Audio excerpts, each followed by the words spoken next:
Hello, I'm Bonnie Browning. I'm here at AQS QuiltWeek in Daytona Beach, and I'm with our Best of Show winner, Melissa Sobotka. What a beautiful quilt this is. Thank you. And the title of it is? Silk Road Sampler. And how did you give it that title? It's based on a photograph I took in Istanbul in the spice market. And Istanbul is kind of, where it was a hot spot on the Silk Road many years ago. And to me, it just screamed applique. And I have so many friends that are traditional appliqueurs. I thought, what a nice example of beautiful work. They would enjoy it. So it reminded me of a sampler of many different patterns. So that's where it came from. That's where it came from. And I'm just going to start right off with the question everyone's been asking. How long did it take you to make it? About 5 months. 5 months. And it's, is it fused? It's all fused. It's all raw edge and it's just fused. But then you've stitched over all those edges to secure them. No, I Didn't you? don't. Really? I don't do any stitching until I do the quilting. Okay, so the quilting then becomes the edge stitching. Right. Wow. Well, now I've heard some people say, oh, it looks to me like it's all painted. Tell us how you put it together. I wish it were all painted. It would go a lot quicker.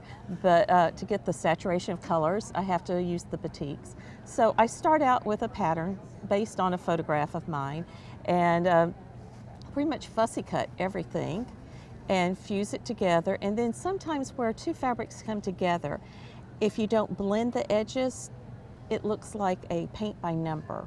It's our cookie cutter. And so that's what gives it the depth and dimension, just a little bit, just a hint of color every now and then. So that's where you do use a little bit of paint and just to go from one so you don't have a sharp edge. Right, exactly. Okay. Well, I want to know too then, the shading that you did, because when you stand back from this, the depth that you get with looking like those are all folded, and so that's just the use of color that you did? Right, right.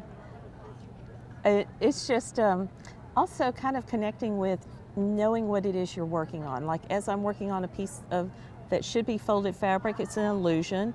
And so I keep on thinking, this is folded, this is folded. It needs a little more shading here to make it pop out.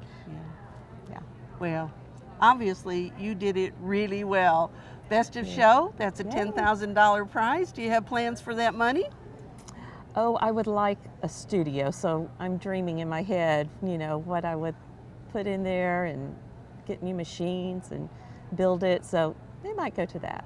And so I know this particular quilt has won some other awards. Yeah, what have you won? It got Master of Contemporary Artistry in Houston last year, and it's gotten a few other Best of Shows, and one at an AQS show, I believe it was on the color Long award, Arm. maybe? Oh, Long Arm. Yeah, and then it got another show. It got on color. Okay. It's hard to remember. I have know. to have the list well, in front of me. Do you know what? Obviously it was a first place winner in its category for it to be eligible for Best of Show. Right. So it could have won any or all of those prizes here. Thank you. Well, all right. So maybe you'll be sitting here in this chair next time. We hope you'll enter the 2018 Daytona Quilt Contest. And those rules are already on our website at quiltweek.com. So we hope you'll enter, and we would like to share your quilt too.